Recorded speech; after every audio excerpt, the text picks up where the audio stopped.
día esas excusas tan ridículas. Hola, buenas tardes.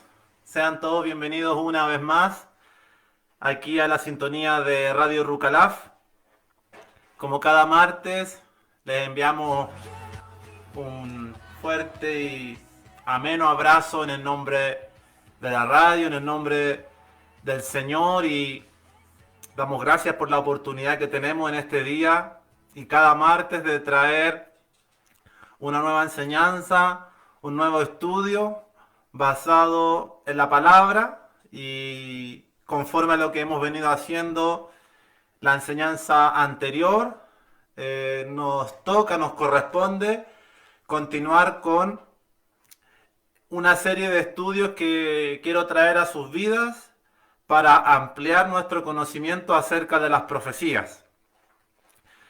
Y antes de dar inicio a la enseñanza de hoy martes, me voy a tomar un breve minuto para orar y para que Dios dirija este programa y sea de bendición para cada una de sus vidas.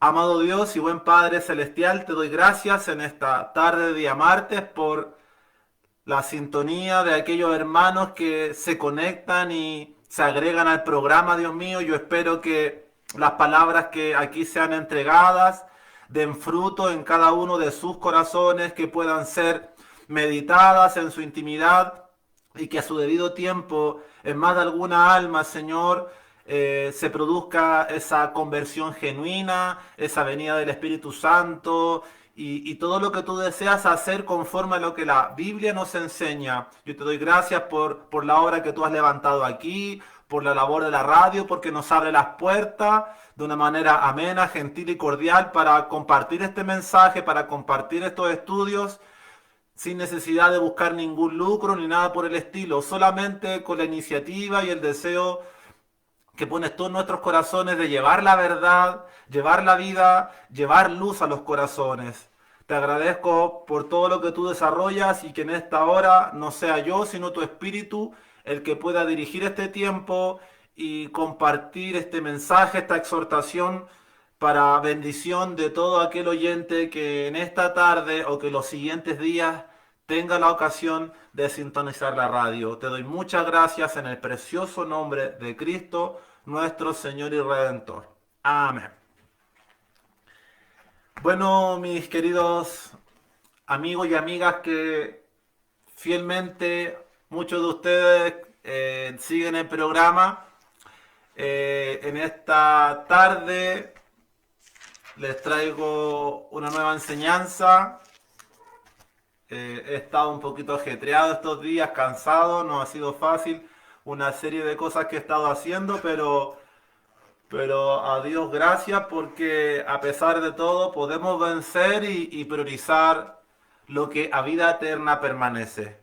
Solemos afanarnos tanto en esta tierra, en tantas cosas, en los quehaceres, los deberes, el trabajo, la familia, etcétera, y muchas veces las cosas de Dios las apartamos y las dejamos a un lado. Es verdad, somos así, nuestra naturaleza es rebelde a estas cosas, pero a medida que más nos relacionamos con Dios, que lo encontramos en su palabra y que le buscamos íntimamente en oración, podemos ir nutriendo y fortaleciendo nuestras vidas para estar aquí ante ustedes.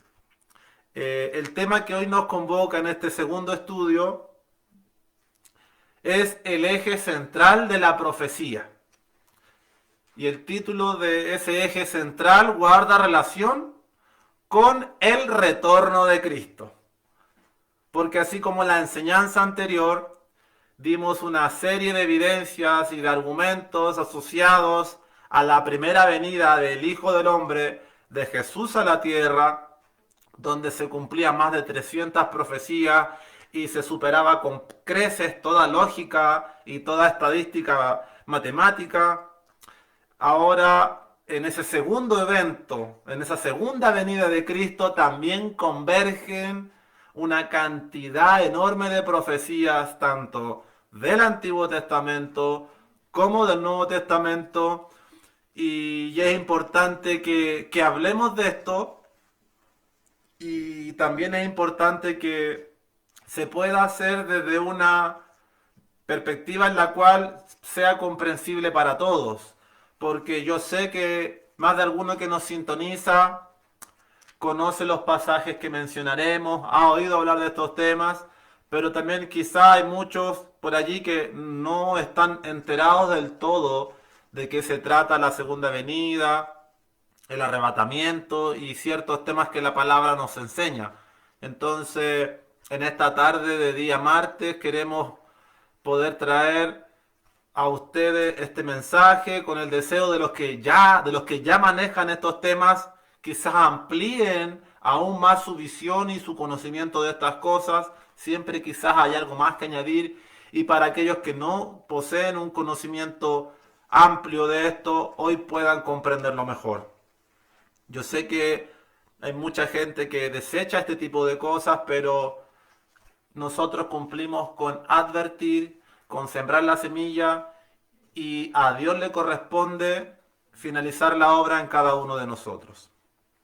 Así que nos vamos a centrar en un tema hoy, con algunas aristas adicionales, y el tema que nos convoca es la segunda venida o el retorno de Cristo.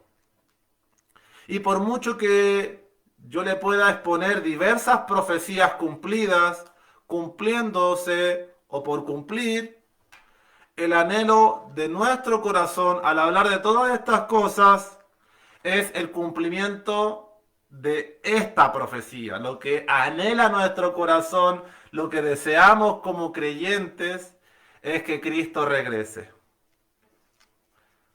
Y en este mundo mucho se proclama arreglar el sistema, arreglar las cosas, tratar de que de alguna manera ese retorno de Cristo se aleje y que sea el hombre quien le dé solución a los problemas actuales. Pero conforme a lo que la palabra nos va revelando, nos va dilucidando, podemos comprender que el ser humano, en vez de lograr reconstruir y poder dar una mejor forma a este sistema, lo que está haciendo es pervertirlo, deconstruirlo y destruirlo cada día más. Y antes de poner la esperanza aquí en la tierra y en personas terrenales, yo creo que es mucho más sensato, mucho más coherente y por sobre todo verdadero creer en la esperanza del retorno de Cristo. Porque eso es lo que hoy nos reúne y de lo cual les voy a hablar. Y vamos a centrarnos primeramente en un pasaje y vamos a ir añadiendo algunos otros pasajes de los textos bíblicos para dar solidez a este tema. Y lo primero, por supuesto, es ver y decir, bueno, ¿dónde dice la Biblia que Cristo va a regresar? Usted me va a decir, bueno, hay muchos pasajes, pero lo importante es que podamos dejar que la Biblia hable, que la Biblia responda y que ella por sí misma nos diga y nos mencione estas cosas.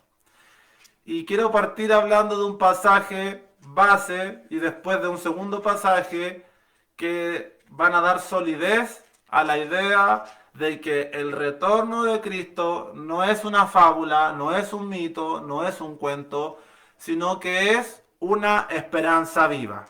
Es una certeza, es una realidad, y yo y así muchos lo creen, se va a cumplir. Así que le pido que vayamos juntos al libro de los Hechos, capítulo 1, versículo 6. En el libro de los Hechos, capítulo 1, versículo 6, leemos un pasaje que el contexto de este pasaje, para que usted me comprenda mejor, se basa en que ya Jesucristo vino al mundo, cumplió su ministerio, efectuando señales, milagros, prodigios, con una sabiduría y un entendimiento definitivamente sobrehumano, divino. Y en toda su obra aquí en la tierra, con humildad, con sencillez y con mansedumbre, Jesucristo es crucificado cumpliendo un propósito eterno, porque para eso Él estaba destinado, para llegar a la cruz y ser crucificado. Detrás de eso hay una serie de misterios y temas que en más de alguna enseñanza hemos comentado. Cristo al tercer día resucita de entre los muertos, se le aparece a multitud de personas, más de 500 nos habla el libro de Corintios, se le aparecen los discípulos, y Jesucristo le pide a sus discípulos que se reúnan en Jerusalén, que esperen allí, porque cuando Jesucristo estuvo en la tierra con los discípulos, Él les dijo, y lo señalé la semana pasada, que Él no nos iba a dejar huérfanos, que Él iba a dejar una persona aquí en la tierra dando testimonio de Dios. Esa promesa, esa persona, ese testimonio es el Espíritu Santo. Y los discípulos de Cristo, los apóstoles, estaban esperando esta promesa. Y podemos leer en este pasaje cuando Jesucristo se les aparece antes de ascender a los cielos, antes de que se manifieste el Espíritu. Este es el último encuentro terrenal de Jesús con personas vivas en la tierra, antes de que se produzca su ascensión. Y dice lo siguiente, Hechos 1:6. Entonces los que se habían reunido le preguntaron diciendo, Señor, ¿restaurarás el reino a Israel en este tiempo?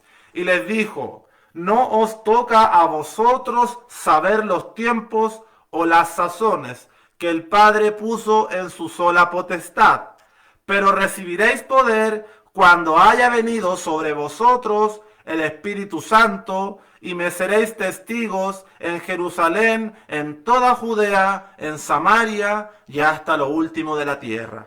Y habiendo dicho estas cosas, mire qué interesante, viéndolo ellos, fue alzado y le recibió una nube que le ocultó de sus ojos. Y estando ellos con los ojos puestos en el cielo, entre tanto que él se iba, he aquí se pusieron junto a ellos dos varones con vestiduras blancas, los cuales también les dijeron, varones galileos, ¿por qué estáis mirando al cielo? Este mismo Jesús que ha sido tomado de vosotros al cielo, así vendrá como le habéis visto ir al cielo. En este pasaje, y primer pasaje para respaldar la idea de que Cristo va a retornar, podemos apreciar la ascensión de Jesús a los cielos. Esto es lo último que Jesús efectúa antes de ascender al cielo, y es importante porque los discípulos de Cristo se quedan mirando y estos dos varones con vestiduras blancas les dicen, este mismo Jesús que ha sido tomado de vosotros al cielo, así vendrá como le habéis visto ir al cielo. Jesús retornará desde los cielos en algún momento de la historia, es una promesa que ha de cumplirse. Y el contexto de este pasaje interesante, en el cual no quiero complicar y quiero tratar de hacerlo lo más sencillo posible, vemos que los apóstoles que pertenecen a una nacionalidad hebrea, judía, se reúnen con él y le dicen, Señor, ¿restaurarás el reino a Israel en este tiempo? De manera práctica y sencilla, nosotros hemos dicho y entendemos que la Biblia se separa en el Antiguo Testamento y en el Nuevo Testamento. Y en el Antiguo Testamento Dios escogió a una simiente, a una descendencia, a un pueblo que provenía de Abraham. Y esta nacionalidad, este pueblo corresponde al pueblo hebreo. Aquel pueblo que era esclavo de los egipcios, aquel pueblo que fue sacado al desierto, que se abrió el Mar Rojo, como más de alguno de ustedes ha visto en las películas, y todo el Antiguo Testamento se asocia principalmente con hombres y mujeres de esta nacionalidad, porque Dios les escogió a ellos en la antigüedad. Y Israel, este pueblo, tenía entendimiento de algo, conforme a las palabras de los profetas y del Antiguo Testamento, que había de venir un Mesías, un rey, a instaurar un reino a la tierra.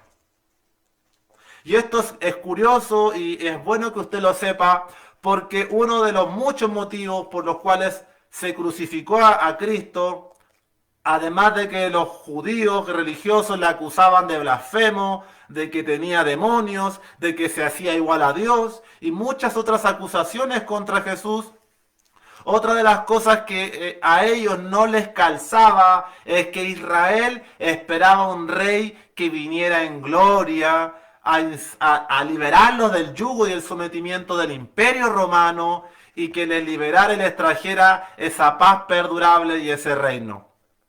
Pero se encontraron con la debacle de que esto no sucedió de tal forma. Roma seguía ejerciendo su poderío. Y esto es un misterio, hermano, tan hermoso, tan profundo. Y aquí yacía un plan. ¿Y por qué les retraté todo este contexto? Porque el plan de Dios, al no instalar el reino en aquel entonces, al haber dado su vida y haber partido a los cielos en espera de que regrese a instalar ese reino que Israel, que los judíos saben que él tiene que venir a instalar, aquí había un propósito oculto que debía cumplirse, un misterio escondido desde las edades. ¿Cuál era este misterio? Traer salvación a todas las naciones, ya no solamente Israel y el pueblo hebreo. Dios en la cruz estaba manifestando la invitación a todas las tribus, a todas las naciones, a toda la humanidad, a que vinieran a la salvación, ya este camino de vida nueva.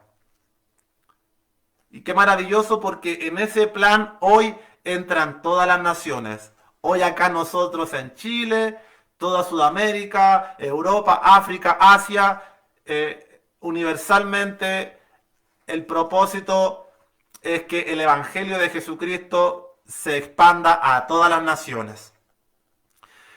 Y los judíos esperaban y le hacen esta pregunta: ¿instalarás el reino? ¿Cuándo lo instalarás? ¿O cuándo restaurarás el reino de Israel? Ya que no pasó ahora, de alguna manera, lo que ellos esperaban. Jesús les responde que no les toca saber ustedes estas sazones, estos conocimientos que solamente están en potestad de Dios. Pero esto no quiere decir que Dios quiera reprimirnos y que nosotros no sepamos discernir los tiempos y conocer las edades y mucho menos conocer la profecía. Porque la Biblia dice que es bueno que escudriñemos y examinemos la profecía. Pero ¿qué les dice Jesús después en el versículo 8? ¿Cómo le responde más rotundamente? Él les dice: esto es lo esencial ahora. Esto es lo que prima, lo que importa, antes que preocuparse de cuándo ha de instalarse ese reino.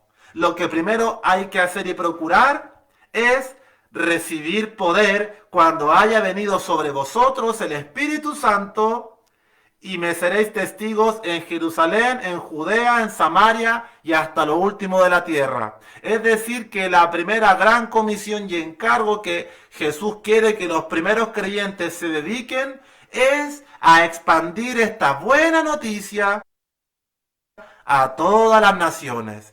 Eso es lo primero, llevar salvación a todos los pueblos de la tierra. Ya a eso se dedicó el apóstol Pablo, también los otros de los apóstoles, y así el evangelio se fue propagando desde Jerusalén hacia todas las naciones. Y hoy nosotros podemos gozar de este conocimiento y por sobre todo, lo más importante, la venida del Espíritu Santo, hermanos.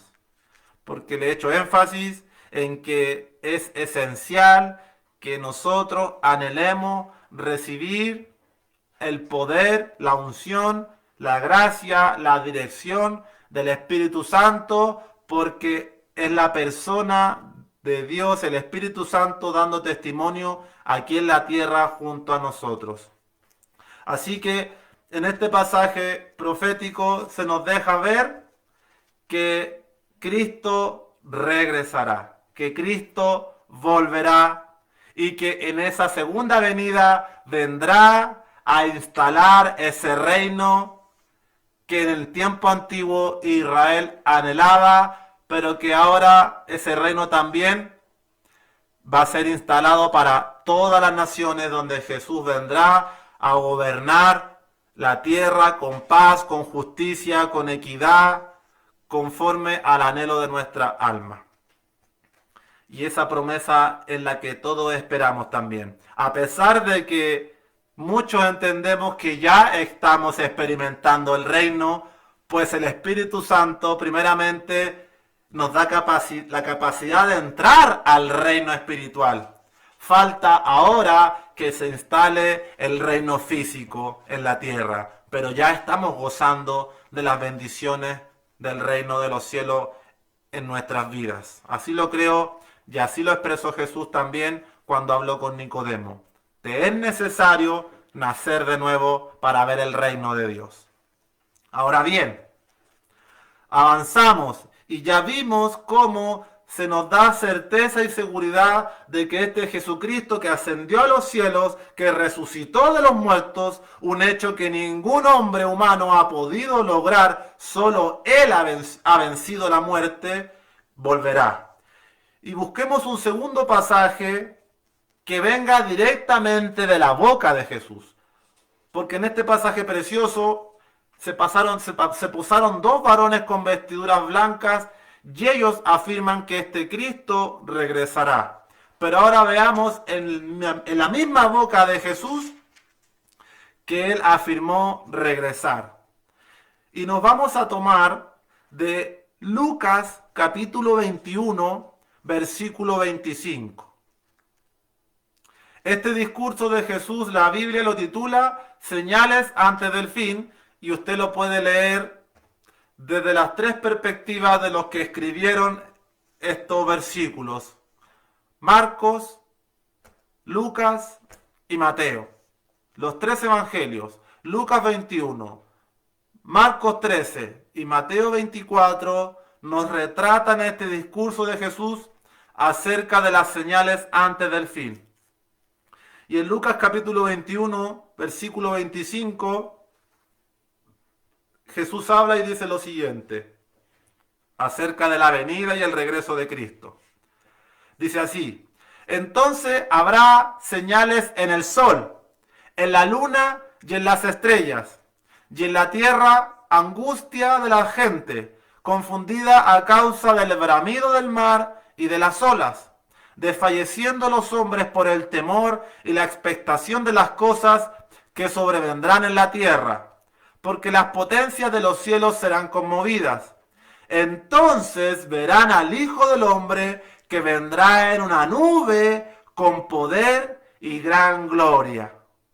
Mire, allí podemos encontrar cómo Jesús, luego de dar una serie de señales, engaño, terremotos, pestilencia, hambre, persecución, falsos profetas, y además de todas estas señales que de alguna manera todas están cumplidas y cumpliéndose, además de todo esto, el Señor añade que habrán señales en los cielos, en el sol, en la luna, en las estrellas, y que todas estas cosas generarán angustia, confusión en las personas, y que desfallecerán y sobrevendrá sobre ellos temor por todas las cosas que en la atmósfera natural estarán remeciendo el mundo. Y luego de todas estas cosas, el Señor dice que verán al Hijo del Hombre que vendrá en una nube con poder y gran gloria. Así como vieron ascender a Cristo al cielo en las nubes, este mismo Cristo volverá, y en la misma boca de Jesús lo podemos leer. Y mire, muchas veces se cree que cuando uno enseña de estos temas, la intención es meter miedo, amenazar. Pero la verdad que la intención no debiera ser esa. No debiera ser para nada esa la prioridad ni la intención de la enseñanza. Porque si usted lee el último versículo, el 28, después de todas estas señales y todas estas cosas que a priori claramente son negativas, la palabra nos dice en el versículo 28, cuando estas cosas comiencen a suceder, erguíos y levantad vuestras cabezas, porque vuestra redención se acerca. O sea, el Señor nos manda que a pesar de que en la tierra esté de alguna manera, haya confusión, haya expectación, haya engaño, hayan señales y tantas cosas que están tomando control de la atmósfera de este mundo, nosotros permanezcamos imperturbables, levantemos nuestra cabeza y sepamos que nuestra redención se acerca, que las promesas de su palabra son fieles y que Él regresará en gloria y majestad a la tierra. Suena tan utópico, tan maravilloso imaginarse eventos como estos, pero como ya le he mencionado en algún estudio, la Biblia definitivamente entra para cualquier persona natural en un libro de ciencia ficción, porque verdaderamente las historias que apreciamos en la Biblia son historias que sobrepasan todo entendimiento, como el nacimiento virginal de Jesús, como la apertura de los mares, como la existencia de gigantes, como el caer fuego del cielo, y así tantas otras cosas, y ver que Él regresará en gloria y que toda la tierra le verá. De verdad, hermano, que la Biblia nos desafía, pero sabemos que es por fe, y sabemos que la fe es genuina, esa confianza es real, y Dios cada día en nuestra vida, en nuestro andar, se va encargando de nutrir esa fe, con pequeñas señales, con pequeñas manifestaciones. Y un tema que en algún minuto quizás les voy a traer, también guardará relación con el poder del Espíritu Santo y con los dones del Espíritu Santo. Porque también allí la gente tiene que saber que en el Espíritu Santo hay poder, un poder sobrenatural para hacer señales, milagros, sanidades, hablar en lengua, palabras de conocimiento, sabiduría, conocer el pasado y muchas otras cosas. Dios puede tomar nuestras vidas como un instrumento para manifestar ese poder, reconociendo que eso no es nuestro, que solo somos un vaso útil en sus manos, que con humildad y sencillez podamos administrar lo que Él nos dé. Entonces, para continuar con esta enseñanza, podemos apreciar que el retorno de Cristo es una realidad, que sus últimas palabras antes de ascender al cielo guardan relación con su regreso, que Él volverá, y que en la misma boca de Cristo, poco tiempo antes de ir al madero a ser crucificado, Él también nos deja claramente establecido que Él volverá.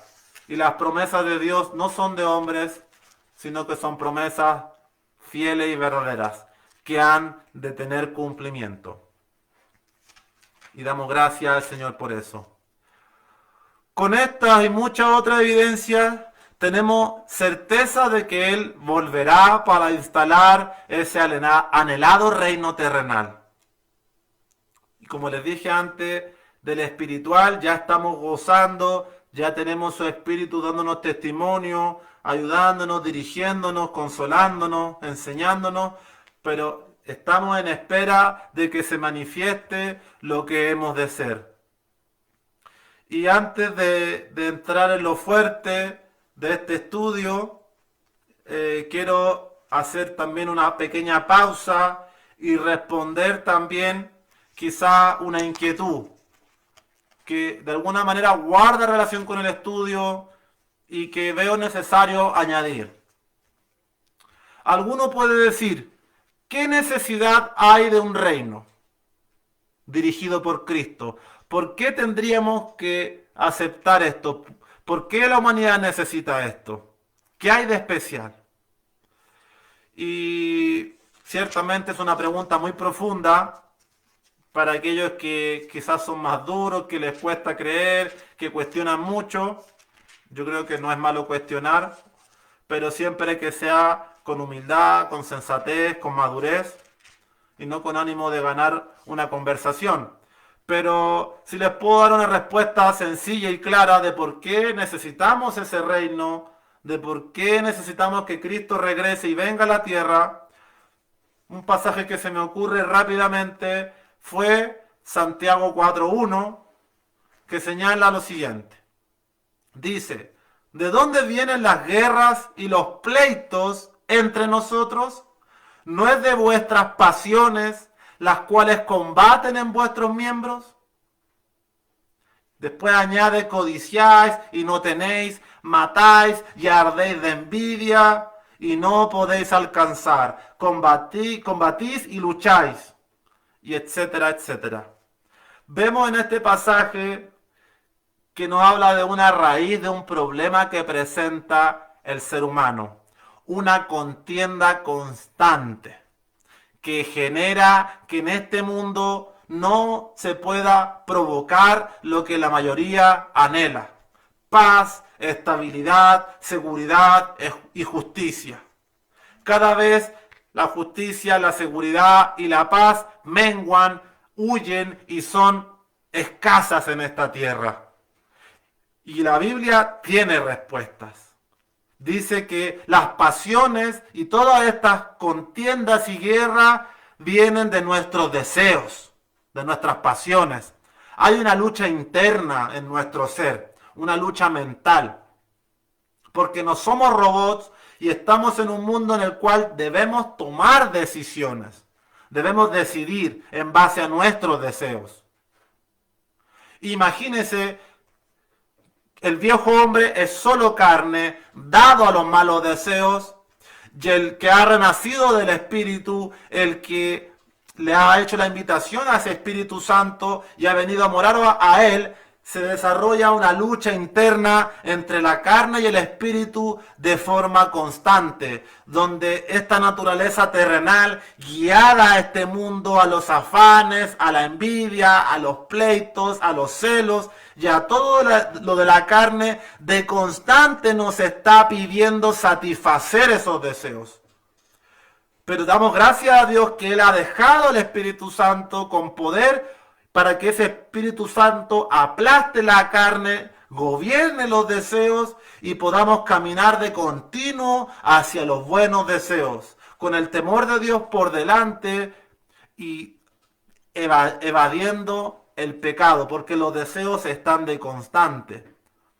El pecado es lo que genera muerte. Entonces, este mundo que no nos pertenece este mundo. Este mundo, yo ya le dije, que está gobernado por el maligno, porque todo lo que hay en este mundo, los deseos de la carne, los deseos de los ojos y la vanagloria de la vida, no provienen del Dios, no provienen del Padre, sino de este mundo. Entonces, en este mundo, Dios de alguna manera está permitiendo que atravesemos este examen de fidelidad para definir quiénes son los hijos del reino y quiénes son los hijos del maligno. Quienes corresponden a la mala semilla, a la mala simiente de Caín, que asesinó a Abel, y quienes son hijos de justicia, que triunfarán y vencerán y buscarán lo bueno. Y allá afuera usted puede ver que muchos han hecho la mala elección.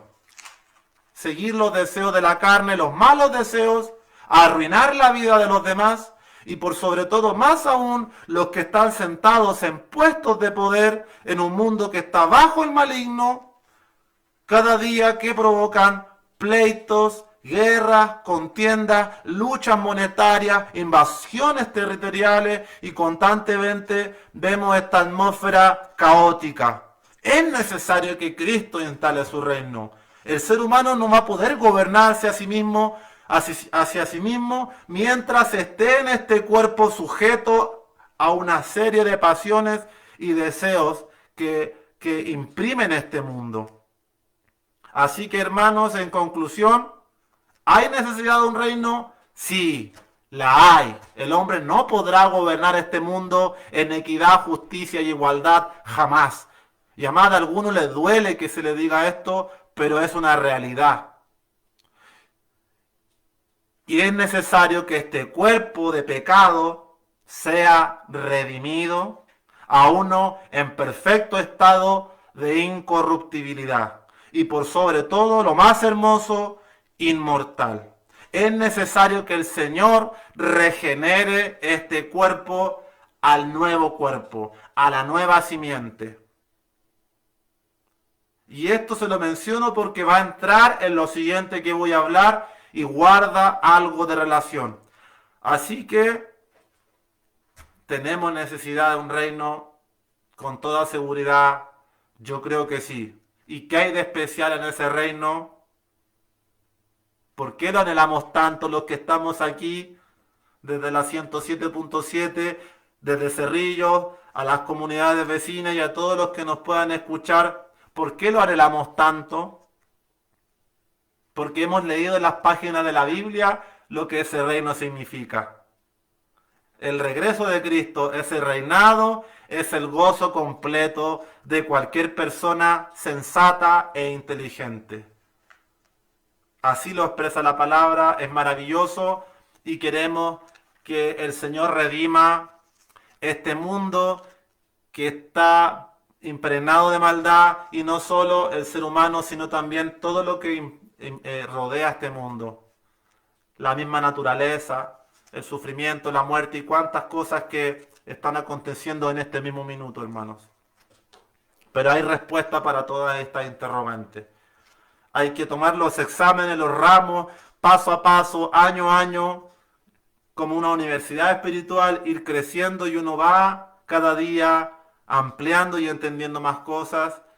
Y qué lindo es como el Espíritu nos va dando cada día más seguridad, más confianza y más tranquilidad, para que a pesar de que veo que a un familiar le pegaron una puñalada, para a pesar que asaltaron a una persona cercana, o que asesinaron, o que le robaron, y así yo pueda tener paz y decir tranquilo, en el mundo tendréis aflicción, pero como dijo Jesús, confiad, yo he vencido al mundo, tranquilo, no te desesperes.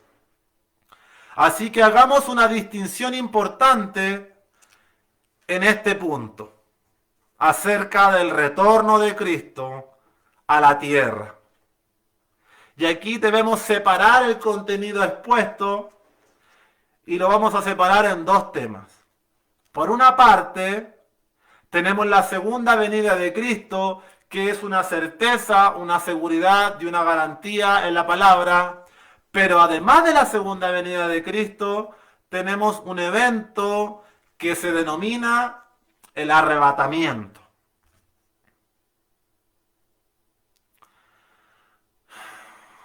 Sucede que muchos creyentes creen que antes de la segunda venida de Cristo, cuando todo acabe, cuando se desate los juicios y una serie de cosas que el libro de Apocalipsis, en complemento con otros libros, vengan sobre la tierra juicios, ira e indignación sobre este mundo que le dará la espalda a Dios, y al final de todo ello, Cristo vendrá en gloria, como lo señala Apocalipsis 19, en aquel jinete de caballo blanco, con sus ropas teñidas en sangre, inscrito allí el Verbo de Dios, y con los ejércitos celestiales, a instaurar su reino, tocando pie terrenal en el monte de los olivos, como señala Zacarías. Eso es una realidad. Cristo volverá. Su segunda venida es una certeza y una garantía.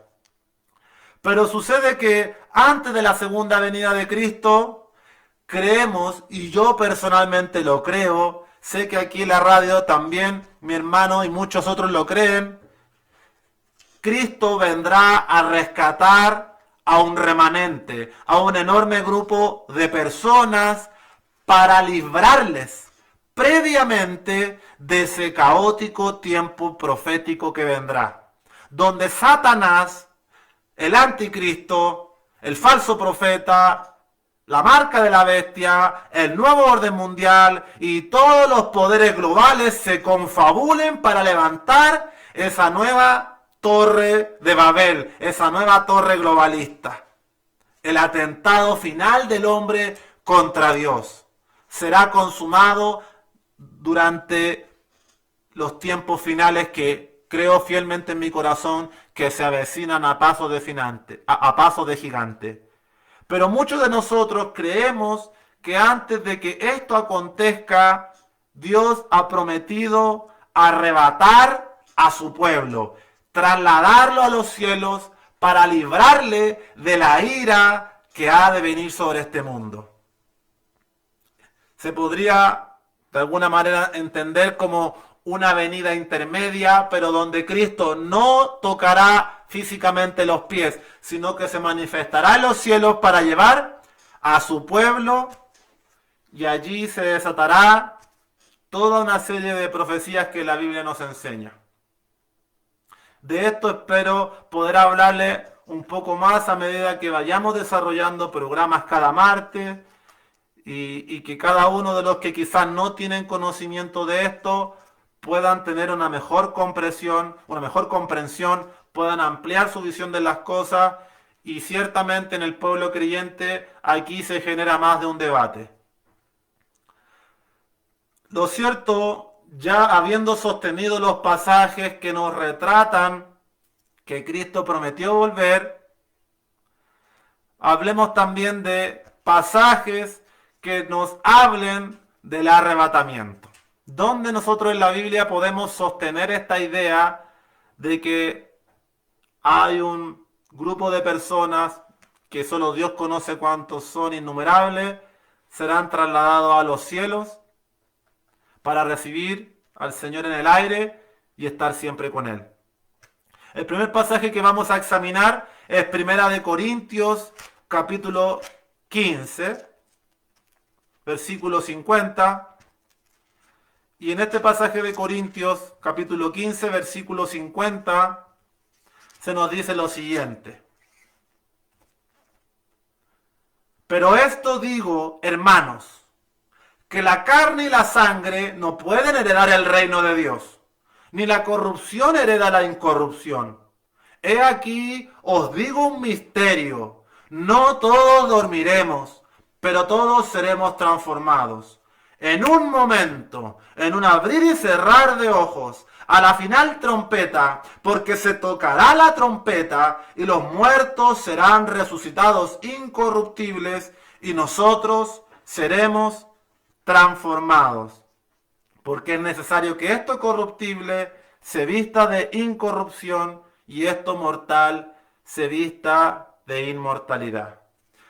En este pasaje que escribe el apóstol Pablo nos habla de la resurrección y nos parte diciendo algo importante que yo les señalé previamente. Esto les digo, hermanos, la carne y la sangre no pueden heredar el reino de Dios. La carne en la que estamos, este cuerpo en el que estamos, mortal, terrenal, que está sentenciado a muerte, debe ser regenerado. No puede heredar el reino, hermano, porque está en un estado de imperfección y Dios lo ha sentenciado a condena. Y eso se corresponde con lo que yo le hablaba en Santiago. Debe haber un cuerpo espiritual, incorruptible e inmortal que nos permita acceder a la presencia de Dios. Y Pablo dice, les digo un misterio, no todos dormiremos. La palabra dormir no guarda relación que si yo me muero mañana, yo estoy durmiendo en la tumba esperando a que venga el Señor. Porque cuando Jesús estaba en la cruz con los dos ladrones y uno de los ladrones le dice, yo creo en ti, el Señor le dice, he aquí, hoy estarás conmigo en el paraíso. Cuando la palabra habla de dormir, se refiere a los creyentes. Los creyentes no mueren, duermen. El cuerpo duerme y su alma está en la presencia de Dios. No todos dormiremos, pero todos seremos transformados. En un momento, en un abrir y cerrar de ojos. Este evento del arrebatamiento es maravilloso porque nos habla de que en un abrir y cerrar de ojos seremos transformados. La palabra que se utiliza en un momento es la palabra griega átomos, que guarda relación con un indivisible momento de tiempo, semejante a un pestañeo. ¿Se recuerda usted que se decía que los átomos son indivisibles? El momento en el cual seamos arrebatados y llevados a lo alto del cielo para encontrarnos con el Señor es un momento indivisible de tiempo que ni siquiera se puede cortar. Esa es la palabra griega, átomos. En un momento, en un pestañeo, en un abrir y cerrar de ojos, seremos sacados de este mundo y seremos llevados a las alturas para encontrarnos con el Señor. Y así lo retratan algunas películas y series, usted puede buscar información, pero lo cierto es que cualquier plano terrenal que yo le pueda presentar, lo supera con creces lo que Dios va a hacer con nosotros. En un momento, ¿cuándo? A la final trompeta. ¿Por qué cree usted que mucho se habla de las trompetas del Apocalipsis? Que se oyen sonidos de trompetas y se ha creado una confusión en base a esto. Porque una de las señales que la palabra nos deja para el arrebatamiento, para trasladar a su iglesia a los cielos, es el sonido de trompeta. La final trompeta donde los muertos serán resucitados, los que han muerto en Cristo serán resucitados y nosotros los que estemos vivos, la generación viva que experimente esto, será transformada en un momento, en un pestañeo, vistiéndonos de inmortalidad, de incorruptibilidad, para poder entrar a la dimensión eterna de Dios. Ese Dios que no se fatiga ni se desmaya, y su entendimiento no hay quien lo alcance. Donde no hay envejecimiento, oxidación, corrosión, arrugas, deterioro, porque ese es el perfecto estado de incorruptibilidad que heredaremos. Y yo lo creo con todo mi corazón. Y ojo que en este pasaje se dice, he aquí os digo un misterio, un secreto, una doctrina oculta, que aparentemente estaba oculta, pero que ahora ha venido a ser revelada. Cuidado porque muchos interpretan la Biblia de manera teológica y con exégesis y con defensa y citan los versículos. Y yo soy un convencido y lo digo por mí mismo que yo no he tomado ni un minuto de discipulado en ninguna universidad y ningún instituto bíblico. El profesor del creyente se llama Espíritu Santo. El Espíritu Santo es el que guía a la verdad, es el que revela, es el que enseña, es el que asiste. Ese es el verdadero profesor, maestro, excelente que tenemos, en el cual si nos sentamos en nuestra intimidad a escudriñar la palabra, a orar y a investigar con el computador y el celular, el Espíritu nos va infundiendo revelación. Y hay cosas que en la Biblia, a pesar de que tú tengas muchos doctorados, mucha teología y mucho conocimiento, no te serán revelados.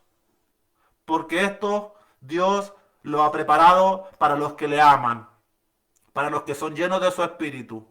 Así que por más que ciertos teólogos y predicadores en internet nieguen estos hechos, esto yo creo que para muchos está velado, es un misterio. Y solamente Dios les puede dar acceso a ciertas cosas que la palabra enseña. Tengamos cuidado porque la Biblia no es cualquier libro, es la palabra de Dios. No es un libro de matemáticas, ni de álgebra, ni de historia. Es un libro sobrenatural, que revela demasiado secreto, que es un mar profundo que uno jamás deja de encontrar corales, perlas y tesoros, y sigue y uno puede estar toda una vida y le va a faltar tiempo para comprender tantas cosas que la palabra enseña.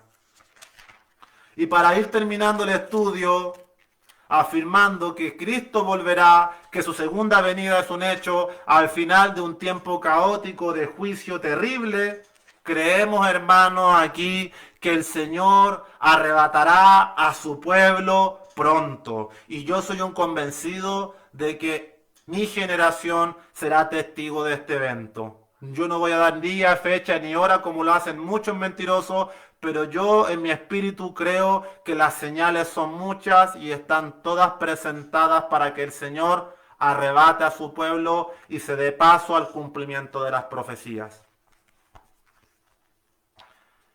Leamos ahora otro pasaje que nos afirma la existencia del arrebatamiento, y este se encuentra en Primera de Tesalonicenses, capítulo 4, versículo 13. Y a ver si lo alcanzamos a exhortar rapidito entero, y con esto terminamos, y ya usted va teniendo una comprensión más amplia de las profecías, y se va familiarizando un poco con el arrebatamiento, una esperanza preciosa que Dios ha prometido. Dice Primera de Tesalonicenses 4:13. Tampoco queremos, hermanos, que ignoréis acerca de los que duermen, para que no os entristezcáis como los otros, que no tienen esperanza. Porque si creemos que Jesús murió y resucitó, así también traerá Dios con Jesús a los que durmieron en él.